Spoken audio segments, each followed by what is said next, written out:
जय हिंद साथियों। आज हमारा जो बात है वो बात मैं पहले ये बताना चाहूँगा कि मैं एक रिटायर्ड हवलदार हूँ और मैं तोपची अग्निवीर एकेडमी गाजीपुर में खोल रखा हूँ। काफ़ी लोगों के कमेंट आए कि सर एक बार थोड़ा फौज के लिए भी कुछ बातें बताइए। जो दोस्त वगैरह हैं कि मैं रिटायर होने आ रहा हूँ, मुझे क्या करना है, कैसे रहना है। तो हमने आज बेसिकली हम वो वीडियो केवल उन फौजियों के लिए बता रहे हैं जो जिन्होंने 24 साल, 26 साल, 18 साल या जितना भी जिसको मर्जी जिन्होंने नौकरी किया है, ये उनके लिए डेडिकेटेड है। और मेरी इतनी बड़ी औकात नहीं कि मैं फौज के किसी भी लोगों के बारे में कुछ मैं बोल सकूं। और मैं ये बातें ज़रूर कहूँगा कि अगर मेरे मुंह से गलती से कोई शब्द निकल जाता है तो आप मुझे एक छोटा भाई समझ के या रिटायरमेंट समझ के हवलदार समझ के हमें माफ़ कर दीजिएगा। इसके लिए मैं बहुत बड़ा क्षमा प्रार्थी हूँ कि आज मैं जो वीडियो बनाने के लिए जा रहा हूँ, बेसिकली सर्विस फौजी या रिटायर फौजी में क्या अंतर है और कैसे कैसे लोग किसके किसके गिरफ्त में आते हैं। तो आज हम बात करते हैं फौजी यानी कि जो सैनिक है, चाहे वो सैनिक कैसा भी है, कैसा भी क्या है, जो सैनिक है उसके सामने सबसे बड़ी समस्या क्या आती है कि अगर उसकी उम्र कोई भी ऐसा ही कदाचित बंदा होगा जो उम्र के लास्ट में यानी कि 21 ईयर में वो भर्ती हुआ हो सिपाही में, सिपाही की बात कर रहा हूँ। अगर बंदा सिपाही में 21 ईयर में, बहुत कम ऐसे सेना के अंदर लोग होंगे जो 21 साल में भर्ती होते हैं। मेरा जहाँ तक ओपिनियन है या मेरा जहाँ तक सोच है कि तकरीबन लड़के 18 साल, ज़्यादा से ज़्यादा 18 या 20 साल के अंतर में ही, 20 साल ईयर के बीच में ही क्या करते हैं बाबू, तो ये सर बीच में ही ये लोग क्या है भर्ती होते हैं, चाहे हम हुए हो या कोई भी होता है। समस्या इस बात की होती है कि बंदा एकदम अनमेच्योर्ड होता है और बंदे को समझ में ये बात नहीं आ पाती कि मेरा भला क्या है, मेरा बुरा क्या है। और कुछ तो ऐसे भी लोग हैं जो पूरी सर्विस करने के बाद भी समझ नहीं पाते हैं और उन्हें आने के बाद में ज़्यादातर भटकना पड़ जाता है। क्योंकि ऐसे जो इस युवा में लड़का गया है, अगर मान लीजिए कि वो 24 साल भी नौकरी करता है तो मान लीजिए कि इसकी उम्र अप्रोक्सीमेट हो जाती है 44 साल, या अगर इससे जाता है तो भी अगर मान लीजिए इसमें 24 साल करता भी है तो इसका उम्र हो जाता है 42 साल। ये अंतर है। अगर मान लीजिए 42 और 42 साल, अगर ये 24 साल करता है तो ये 44 साल का होता है और ये 42 साल का, जब वो रिटायर्ड आता है तब।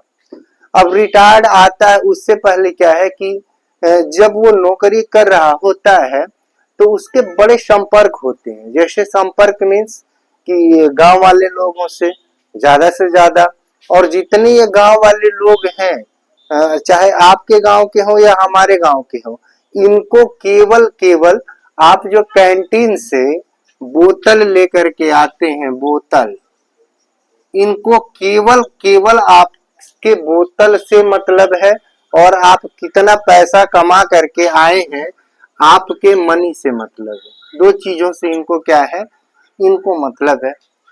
ये क्या करते हैं, चुपड़ी चुपड़ी बातें अच्छी तरह से करते रहते हैं जब तक आप सर्विस में हैं तब तक, और जैसे ही आप सर्विस से घर पे आते हैं, ये जो आपका मित्र है जिसको आप अपना जी जान से भी क्या मानते हैं, फ्रेंड मानते हैं, हम लोग अंग्रेजी में उनको फ्रेंड कहते हैं कि हमारा एक अच्छा फ्रेंड है, गांव का बड़ा सुसज्जित परिवार का एक फ्रेंड है। तो ये फ्रेंड क्या होगा, अब तो यहाँ जब आप छुट्टी आ रहे थे तो बोतल लेके जा रहे थे, इनको पिला रहे थे, बढ़िया बढ़िया पार्टियां मना रहे थे। लेकिन जैसे आप गलती से इनके साथ में हट गए या बोतल देना बंद कर दिया, उस दिन से कोई दोस्ती आपकी नहीं है। ये बात को आप ध्यान रखेंगे। दूसरी चीज इस बात का एक और उदाहरण है कि मान लीजिए आप 18 साल से में भर्ती हुए हैं, 18 साल में भर्ती हुए, और मान लीजिए कि आप 18 साल में भर्ती हुए हैं तो आपकी शादी जा करके कम से कम 24 में होगी। तो 24 में अगर आपकी शादी हो रही है तो आपको पता होना चाहिए कि आपका जो नियर अबाउट 6 साल का, जो 6 साल का पैसा है, रुपया है, इसका भागीदार कौन होता है? तो इसके भागीदार होते हैं माँ और बाप होते हैं, और माँ बाप पूरा नहीं होते हैं। इसमें क्या है, आपके घर में कोई भौजाई होगी, बड़े भाई की वाइफ होगी, उसको भी चाहिए क्रीम पाउडर, जो भी चीजें हैं उसको आप जब जब आते हैं छुट्टी उसको ले जा करके देते रहते हैं।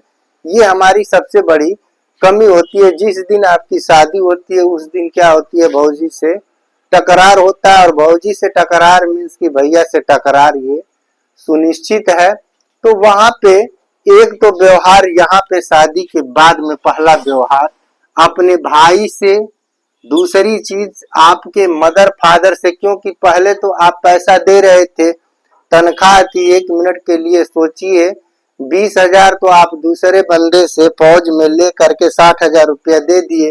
अब उनकी आदत पड़ी हुई है 60,000 की, तो ये 60,000 रुपया उनको नहीं पता है कि ये कहाँ से दिया है, बंदा किससे लिया है, लेकिन अब ये 60,000 रुपया उनको हर महीने चाहिए।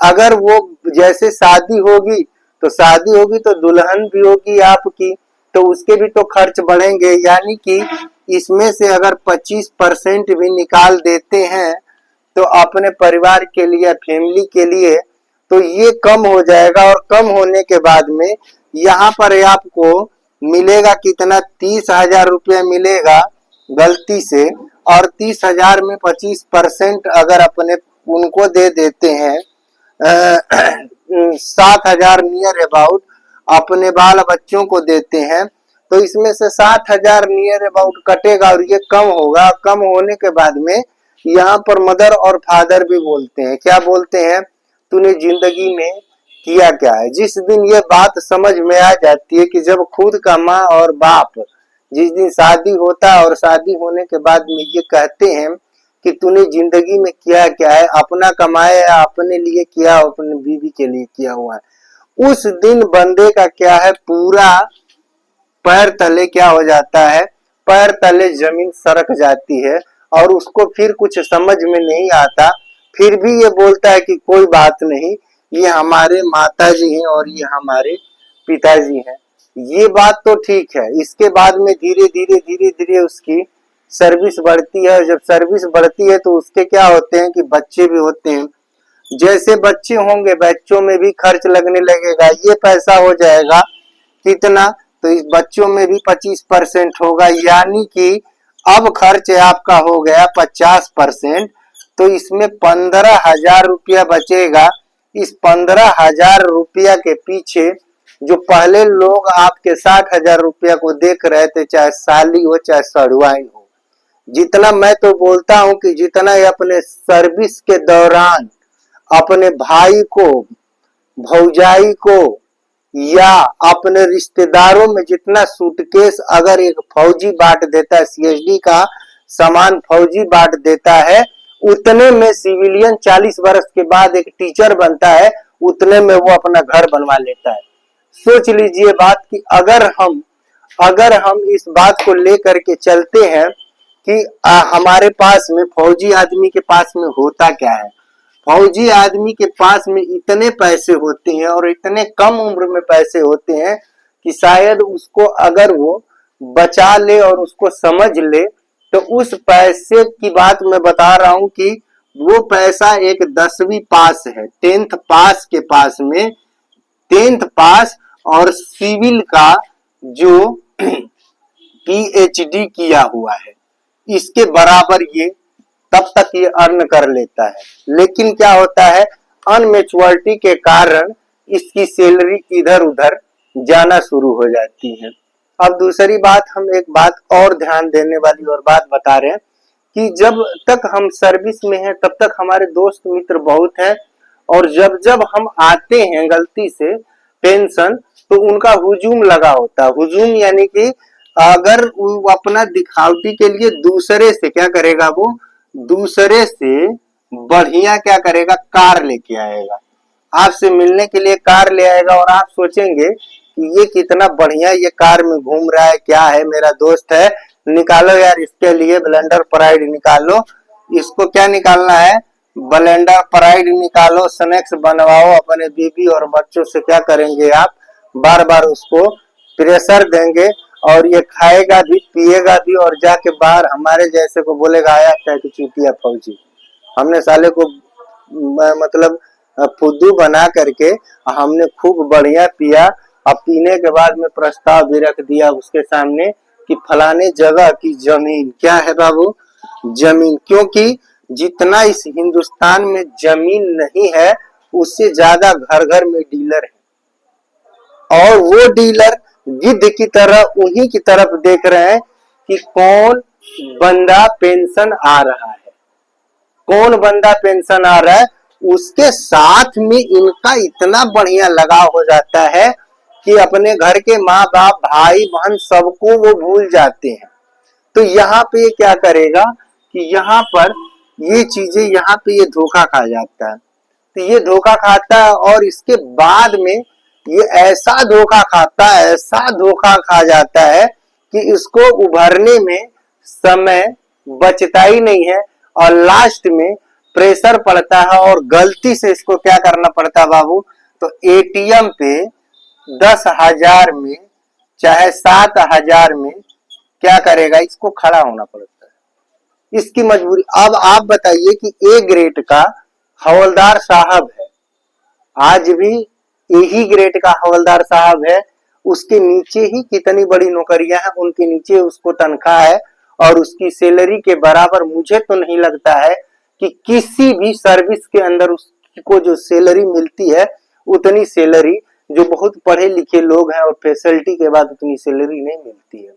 लेकिन केवल दिमाग जो हमारे पास में है वो क्या है, वो दिमाग हमारा बिल्कुल कुएं का मेढक है। क्या है बाबू, इस कुएं का मेढक है साहब।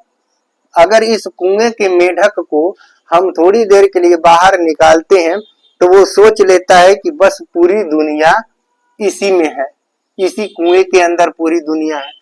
तो सोचने वाली ये बात है कि हम चाहें कि नहीं चाहें और हमें धोखा खाना नहीं है, उसके लिए जो नौकरी लोग बाग कर रहे हैं उनसे मेरा विनम्र निवेदन है कि जो गांव के लोग हैं, जो गांव के छिछोरे टाइप के लोग हैं, कि कैसे छिछोरे टाइप के लोग हैं जो आपके घर की हर बातों को बता रहे हैं और आपके घर में क्या कर रहे हैं, झगड़ा लगाने का काम करते हैं, उनसे आप दूर रहिए। पहली चीज तो उनसे आप दूर रहिए। दूसरी चीज, आपका जो भी पैसा है और समय है, आप क्या करिए, ज्यादा से ज्यादा क्या करना है, आपने अपने परिवार में बिताना है। किसमें, अपने परिवार में बिताना है। अगर आप अपने परिवार को छोड़ करके किसी दूसरे के परिवार के पास में अगर घूमते हैं तो ये समझ लीजिए कि आप कितनी नौकरी किए हैं, ये सब पतन है आपके जीवन के लिए। तीसरी चीज कि एक बात को हम हर फौजी के दिमाग में इस बात को देखते हैं जिससे कि उसके खुद के परिवार की कनेक्टिविटी उसके साथ क्या हो जाती है, हट जाती है। अब मान लीजिए कि हमने शादी जो भी किया था, अगर हम 24 साल के हुए तो इधर हमारा लड़का भी 14 से लेकर के क्या है, हमारा जो लड़का है वो 15 ईयर का हो गया। यहाँ हम 40 साल के हो गए, यहाँ 15 ईयर का हो गया। गांव का समाज, शहर का समाज या फौज का समाज एक अंतर समाज है, बहुत ज्यादा अंतर है। अंतर इस बात की है कि जब हम छुट्टी आते हैं गलती से तो हमारे लड़के की सोने की जो क्षमता है या पढ़ने की जो क्षमता है पूरी रात भर है, लेकिन पढ़ने की रात भर क्षमता है तो वो उठेगा कब, तो उठेगा तो 8 बजे। अब जैसे वो 8 बजे उठेगा, आप बोलोगे क्यों, उसको अपनी बीवी को बोलोगे, हाँ ये तुम्हारा लड़का इतने देर तक क्यों सो रहा है, तुम इसको सांड बना रखी हो, ये कर रखी हो, वो कर रखी हो।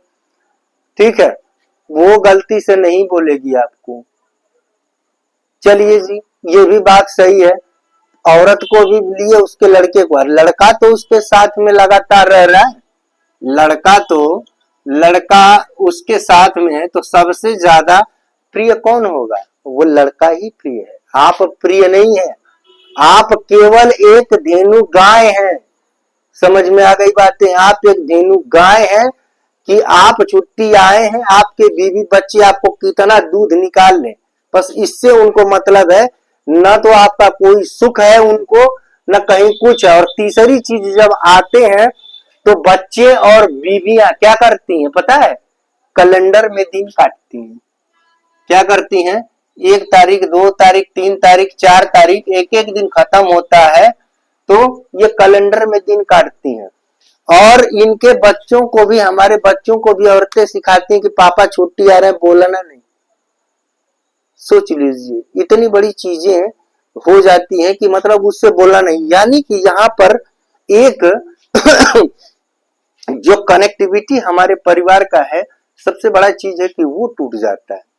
और वो टूटता ऐसा है, ऐसा टूटता है कि 90% फौजी, 90% जो है फौजी मजबूर हो जाते हैं किसी प्राइवेट कंपनियों में पहरेदारी करने के लिए।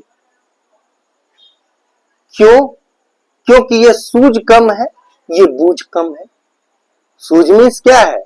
सूझ मतलब ये कम है कि जो आपको गवर्नमेंट पेंशन दे रही है, आपको बैठे बैठे बैठे जो दे रही है, मैं बोलता हूं एक बीटेक और एमटेक करने वाला लड़का उतना नहीं पा सकता।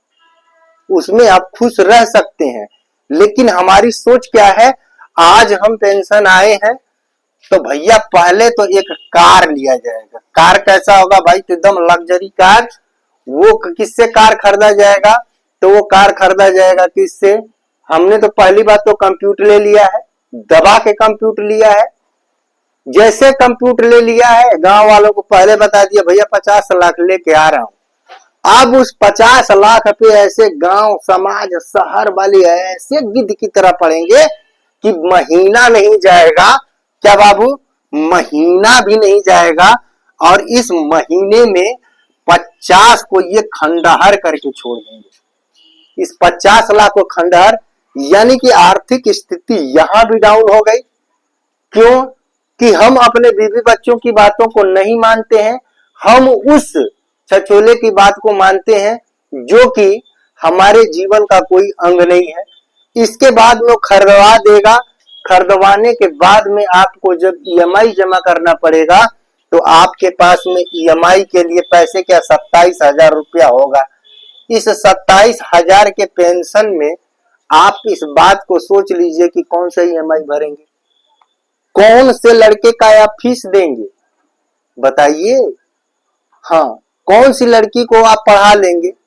मजबूर हो जाएंगे और मजबूर होकर के आपको किसी न किसी कंपनी में जाना पड़ेगा। चलिए, आपकी मजबूरी हो गई, आप गए कंपनी में, ठीक है। अब यहाँ पर बीवी के साथ में, जो बच्चों के साथ में आपकी कनेक्टिविटी है, ये कभी नहीं चाहेंगे कि आप घर पे आकर के रुक जाइए। कोई नहीं चाहता कि आप रुकिए। क्यों? कि जो 20 साल तक आपने फौज के अंदर बीएचएमई किया है, सीएचएमई किया है, डीएचएमई किया है, एलएचएमई किया हुआ है, वो रूल आप यहां भी लागू करते हैं, अपने बीवी बच्चों के साथ भी न चाह के भी आपसे लागू हो जाता है। मैं नहीं बोलता हूं कि सब लोग ऐसे हैं, लेकिन मैं इस बात को जरूर जानता हूं कि 90% जो हमारे फौजी हैं या आर्मी के लोग हैं वो असफल हैं। वहां आप दिखाते हैं कि बहुत बड़ी बड़ी चीजें दिखाते हैं, मेरे ये स्टार, वो स्टार, ऐसे वैसे। यह लड़का है आपका क्या कर रहा है, वो क्यों नहीं सोच रहे आप? यह लड़का ट्रैक्टर चला रहे हैं, लड़का बैल चला रहा है, फिर आप कहाँ हो? इतनी गवर्नमेंट आपको फैसिलिटी देने के बाद भी आपने क्या किया जीवन में? केवल पैसा कमाया, लोगों पे कमांड किया है, और क्या किया? कुछ नहीं किया। इसलिए या तो फौजी आते ही मर जाता है, क्या करेगा? मर जाएगा। इसलिए मर जाएगा कि यहाँ पे उसको पहली चीज तो वो जो चीजें वहां जबरदस्ती कराई जाती है, पीटी वगैरह, फिजिकल वगैरह, यहाँ सब कुछ कहेगा कि मैं तो पहले ऐश करूंगा। क्या करूंगा मैं ऐश करूंगा, क्योंकि मैंने 24 साल 30 साल तक फौज में क्या किया है, बूट पॉलिश किया है, रगड़ा है पूरी जिंदगी को, घसीटा फसीटा हूं, मैं रेस्ट करूंगा। ये रेस्ट उसको खा जाती है, यही रेस्ट उनको उनको खा जाती है। और जो जो भी बंदा वहां के रिदम से हट करके और एक अलग चाल में चलने की कोशिश करता है, वो तो चंगुल में फंस जाता है। इसलिए फंस जाता है कि कहा गया है कि जो जो हटेगा या जो बटेगा वो कटेगा। यानी कि जिस फौज ने हमको संस्कार दिया है, शायद अगर हम उस संस्कार पे जिए, उस संस्कार को लागू करके अपने लाइफ में जीने की कोशिश करें, तो हमको कोई रोक नहीं सकता विकास से। लेकिन ये केवल केवल केवल केवल फौज का जो आदमी, उसकी मानसिकता है कि मैं सिविल में आ गया हूं, उसमें क्या करता है, केवल 5% लोग हैं जो सोचते हैं कि नहीं, हमको फौज ने प्लेटफार्म दिया है, हमको इसी प्लेटफार्म पे अच्छी से अच्छी ट्रेनों को चलाना है। कुछ क्या करते हैं, फर्स्ट क्लास जो रेल है उसकी पटरी हटा देते हैं जीवन से, क्योंकि हमारा जो माहौल है, लुपी छुपी बातें जो है लोगों की। इसलिए मैं बोलता हूं कि फौज में और सिविल में दिल्ली आसमान का अंतर है भाई, दिल्ली आसमान का। मुझे इतना नहीं बोलना चाहिए, क्योंकि मैं भी एक रिटायर्ड फौजी हूं, लेकिन मैं किसी के चंगुल में नहीं फंसा। क्यों नहीं फंसा मैं, कि मैंने उस फौज को देखा हुआ है और उस फौज के रूल पे चलने वाला इंसान हूं, इसलिए मैं किसी के चंगुल में नहीं फंसा।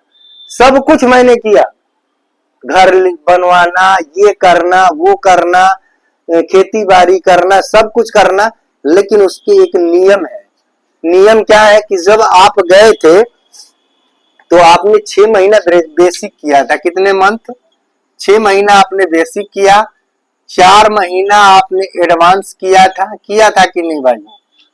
हमारे समय में तो ऐसा ही था।